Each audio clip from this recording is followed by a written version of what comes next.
स्वागत है आपका वीके गोल्ड क्लासेस में। आज हम पढ़ेंगे हिस्ट्री में सिंधु सभ्यता। ओके, नाउ स्टार्ट करते हैं हम सिंधु सभ्यता। इसमें हम कुछ पॉइंट समझेंगे, उनके द्वारा हम सिंधु सभ्यता पढ़ेंगे। ओके, फर्स्ट है खोज। हम इसमें फर्स्ट पॉइंट पढ़ेंगे खोज, नेक्स्ट पढ़ेंगे हम काल, फिर हम पढ़ेंगे नामकरण, फिर हम पढ़ेंगे उसकी विशेषताएं, सिंधु घाटी सभ्यता की विशेषताएं क्या थी, फिर हम पढ़ेंगे प्रमुख स्थल। इसका खोज में हम पढ़ेंगे पहले चार्ल्स मेसन।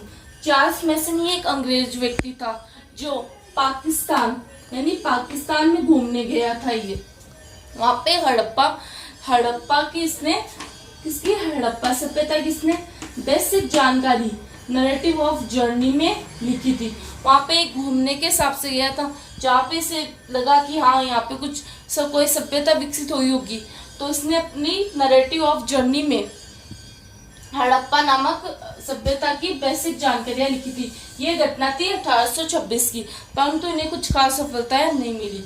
नेक्स्ट है बर्टन बंधुओं। बर्टन बंधुओं में थे जेम्स एंड विलियम।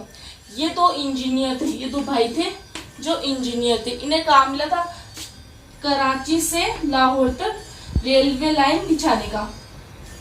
तो इन्होंने जो रेलवे लाइन बिछाई, वहाँ पे जो टीले पाए गए थे हड़प्पा में, वहाँ से इन्होंने ईंटों का यूज़ किया था या ईंटें ली थी। ओके, तो इन लोगों को लगा कि हाँ यहाँ पे शायद कोई इमारत थी, यहाँ पे कोई सभ्यता विकसित हुई थी। इसकी जानकारी इन्होंने सरकार को भी दी थी। ये घटना थी 1856 में, जब इन्होंने रेलवे लाइन बिछाई थी, परंतु इन्हें कुछ खास सफलता नहीं मिली थी इसमें। फिर नेक्स्ट देखते हैं अलेक्जेंडर कनिंघम। अलेक्जेंडर कनिंघम ने सभ्यता की खोज का कार्य 1853 से 56 के बीच किया था। इन्होंने 1861 में, कब 1861 में भारतीय पुरातात्विक विभाग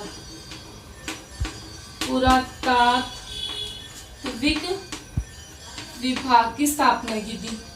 तो क्वेश्चन बन सकता है यहाँ से कि भारतीय पुरातात्विक विभाग की स्थापना कब व किसने की। भारतीय पुरातात्विक विभाग की स्थापना 1861 में अलेक्जेंडर कनिंघम ने की थी। ओके, नेक्स्ट पॉइंट देखेंगे हम जॉन मार्शल। ये जॉन मार्शल थे, इन्हें निर्देशक बने थे 1904 में। इस काम के बने थे भारतीय पुरातात्विक विभाग के। भारतीय पुरातात्विक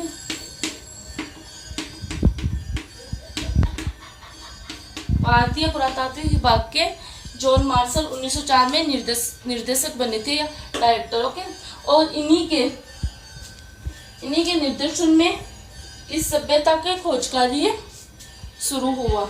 इनमें दयाराम साहनी और राखलदास बनर्जी ने इनके निर्देशन में कार्य किया था, इन दो भारतीयों ने, जिनमें दयाराम साहनी ने हड़प्पा सभ्यता की खोज में 1921 में हड़प्पा सभ्यता की खोज की थी जॉन मार्शल के निर्देशन में। फिर देखते हैं हम राखलदास बनर्जी। इन्होंने मोहनजोदड़ो की खोज 1922 में की थी। ये याद रखने वाली बात है, 1922 मोहनजोदड़ो, 1921 हड़प्पा। सर्वप्रथम जिस स्थल की खोज हुई वो हड़प्पा सभ्यता थी। ओके, नेक्स्ट हम देखेंगे इसके कालक्रम। इसका समय का अनेक विद्वानों के अनुसार अनेक मत बताए गए सिंधु सभ्यता के कालक्रम के, कि इसका समय यहाँ से यहाँ तक है। परंतु हम कुछ विद्वानों के नाम देखते हैं यहाँ पे, तो इन्होंने इसका समय बताया कब से कब तक। जैसे हम देखते हैं पहले जॉन मार्शल का कहना है कि इसका समय 3250 से लेकर 2750 तक माना गया है। ओके, 3250 से लेके 2750 BC माना गया है। ओके, परंतु डीपी अग्रवाल ने 2300 से लेके 750 BC इसका समय माना है। कार्बन 14 एक विधि होती है जिससे हम समय का पता लगा सकते हैं। तो उसने भी इसके अनुसार कार्बन 14 विधि के अनुसार बी 2300 से 1750 है, जिसका समर्थन ये डीपीए गलवान ने किया था। ओके, पॉइंट हम देखेंगे नामकरण। कौन सा पॉइंट होगा? नामकरण देखते हैं। काल का तो काल देख लिया, खोज देख ली, अब हम देखते हैं नामकरण। फर्स्ट है से हम बोलेंगे सिंधु सभ्यता। क्या कहेंगे? सिंधु सभ्यता। अब सिंधु सभ्यता कैसे कहेंगे? क्योंकि इसके अधिकतर स्थल है वो सिंधु नदी के किनारे प्राप्त है। कौन सी नदी? सिंधु नदी। जिस नदी के किनारे ये शुरुआती स्थल जो प्राप्त हुए हैं वो सिंधु नदी के किनारे प्राप्त हुए हैं, इसलिए इसे हम सिंधु सभ्यता भी कहेंगे या सिंधु घाटी सभ्यता भी कह सकते हैं। फिर नेक्स्ट होगा हड़प्पा। हड़प्पा सभ्यता क्यों कहेंगे? इसे हम हड़प्पा सभ्यता इसलिए कहेंगे क्योंकि सर्वप्रथम जो स्थल हमें प्राप्त हुआ है इस सभ्यता में वो था हड़प्पा सभ्यता, तो हम इसे हड़प्पा सभ्यता भी कह सकते हैं या कहते हैं। नेक्स्ट हम देखते हैं सिंधु सरस्वती सभ्यता। सिंधु सरस्वती सभ्यता। इसके बाद हम देखते हैं सिंधु सरस्वती सभ्यता। अब सिंधु तो चलो हम मान लेते हैं, सिंधु नदी के किनारे, सिंधु नदी के किनारे हुआ मतलब मिले थे हम स्थल, इसलिए इसे सिंधु सभ्यता कहते हैं। अब सरस्वती क्यों कहते हैं? क्योंकि एक सरस्वती नदी थी और यहाँ कुछ स्थल सरस्वती नदी के किनारे भी हमें प्राप्त हुए हैं, इसलिए उससे सरस्वती नदी, सरस्वती से भी जोड़ा जाता है, इसे हम सिंधु सरस्वती सभ्यता भी कहते हैं, इसलिए हम इसे सिंधु सरस्वती सभ्यता भी कहते हैं। अब क्या आपको पता है अधिकतर सभ्यताओं का विकास नदियों के किनारे क्यों हुआ? ये क्वेश्चन कभी कभी आ सकता है कि अधिकतर सभ्यता नदियों के किनारे के कैसे? जैसे मिस्र की सभ्यता देखते हैं, कौन सी नदी के किनारे थी? मिस्र की सभ्यता थी नील नदी के किनारे। अपन सिंधु सभ्यता देखते हैं तो वो भी सिंधु नदी के किनारे थी। तो ये इसलिए है क्योंकि नदियों के किनारे यहाँ पे इनका मतलब अनुकूल वातावरण प्राप्त था इन्हें, इसलिए सभ्यताएं वहां पे पाई जाती थी। नदियों के किनारे अधिकतर सभ्यताएं पाई जाती थी। ओके, स्थिति है विस्तार की। सिंधु सभ्यता की स्थिति व विस्तार कहाँ तक था? तो उत्तर में, उत्तर में देखते हैं हम मांडा। कहाँ पे? ये अखनूर,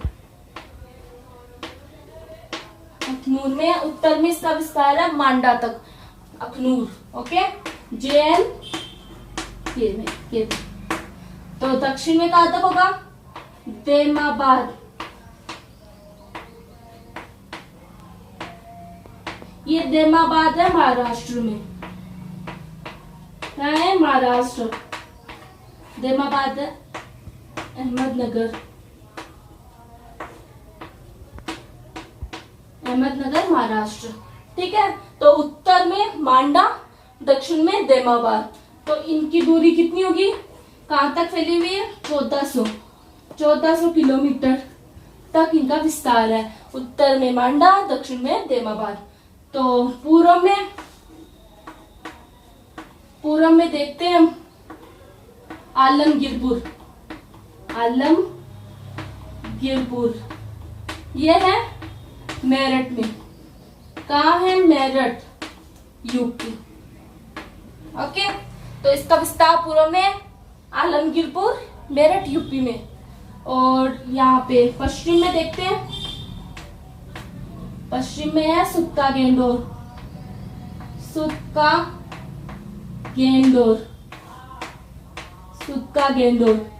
कहाँ है ये? बलूचिस्तान में है,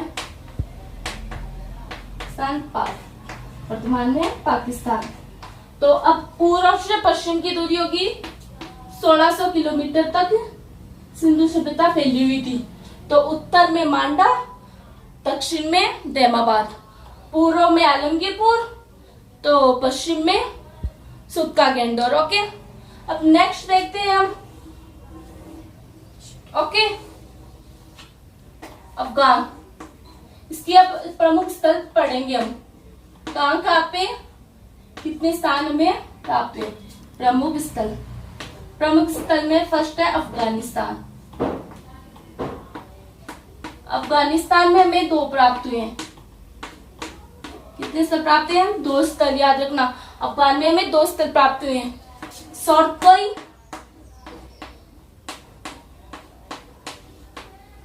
कोई और मुंडीगाग। फर्स्ट तो ये होगा सोर्टकोई एंड मुंडीगाग, जिसकी याद करने की ट्रिक होगी सोमू। क्या होगी? सोमू। सो से सोर्टकोई, मुंह से मुंडीगाग। ओके, अफगानिस्तान में 2 स्थल प्राप्त हुए हैं, सोर्टकोई एंड मुंडीगाग। नेक्स्ट हम देखते हैं भारत। हमी सभ्यता, सिंधु सभ्यता में कुल 1400 स्थल प्राप्त हुए हैं। कितने स्थल प्राप्त हुए हैं? 1400, जिसमें से अफगान में तो 2 हो गए। भारत में हमें 917, तो अफगान में तो 2 हो गए, भारत में 917 हो गए एंड पाकिस्तान में होंगे 481। सबसे अधिक स्थल भारत में प्राप्त हुए 917। तो इसमें हम लेते हैं फर्स्ट पंजाब। पंजाब में होगा रोपड़, फर्स्ट स्थल होगा रोपड़, सेकंड होगा संगोल। संगोल, इसकी ट्रिक हो जाएगी रोस। रोस से रोपड़, से संगोल। ओके, हम देखते हैं प्रमुख स्थल में। नेक्स्ट होगा 3rd नंबर का राजस्थान। राजस्थान से भी हमें 2 स्थान मिले हैं, एक तो है कालीबंगा, एक है पीलीबंगा। ये है श्री गंगानगर और हनुमानगढ़ के पास में। ओके, तो राजस्थान से हमें 2 स्थान की प्राप्ति हुई है, कालीबंगा, पीलीबंगा। नेक्स्ट हम देखेंगे उत्तर प्रदेश, यूपी। यूपी में आलमगीरपुर व हुल्लास, यहाँ से भी हमें 2 मिले, प्राप्त हुए। आलमगीरपुर और हुल्लास। आलमगीरपुर पूर्व में तक इसका विस्तार आलमगीरपुर तक ही है, उसके आगे नहीं है। नेक्स्ट देखते हैं गुजरात। गुजरात से जो स्थान है रंगपुर, धोलावीरा, प्रभास पाटन और लोथल। लोथल है वो खंबात की खाड़ी के पास। ओके, गुजरात में हमें 4 स्थान प्राप्त हुए।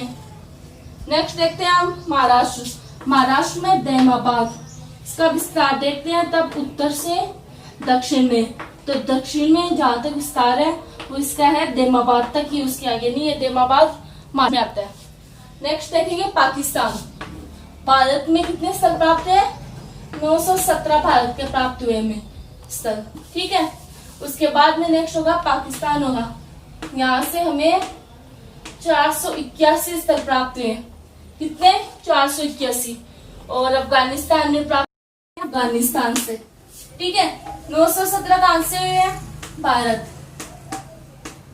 481 पाकिस्तान। 2 स्थल प्राप्त हुए अफगान से। ठीक है, नेक्स्ट हम देखेंगे अफगानिस्तान में 481 स्थल प्राप्त हुए। तो कुछ स्थल हम देख लेते हैं, जैसे बलूचिस्तान में, बलूचिस्तान से प्राप्त हुए हैं सुत्का गेंड और सुत्का को है एंड बालाकोट। ये 3 प्राप्त हुए, 3 स्थान मिले हैं हमें, सुत्का गेंड और सुत्का को एंड बालाकोट। यहाँ से सिंधु सभ्यता के साक्ष्य प्राप्त हुए हैं, तो यहाँ तक फैली हुई थी, तो हमें पता चलता है। सिंध, पाकिस्तान का एक और है सिंध। सिंध में है Mohenjodaro. It's a very important स्थल, क्योंकि यहाँ से बहुत से साक्ष्य प्राप्त हुए हमें मोहनजोदड़ो से, जिससे हमें ये ज्ञात होता है कि यहाँ पे सिंधु सभ्यता थी। चनुहुतुड़ो, जुदीजोदड़ो एंड कोटडिजी। ओके, नेक्स्ट थर्ड लेते हैं पंजाब। जो पाकिस्तान की साइड जो पंजाब है ना, वो लेंगे। पंजाब में देखिए हड़प्पा। ये हड़प्पा सिंधु सभ्यता में हमें प्रथम स्थल हड़प्पा ही प्राप्त हुआ है, तो इसे हड़प्पा सभ्यता भी कहते हैं। इसलिए पंजाब में हड़प्पा एक तो एक है Ganeriwal, Rahman dairy, Saraikhol and Jalilpur. Okay, यदि आपको हमारा वीडियो पसंद आए तो लाइक शेयर कमेंट करना ना भूले। नेक्स्ट टॉपिक हम अगले दिन देखेंगे। और सब्सक्राइब करें, बेल आइकन को दबाएं। धन्यवाद।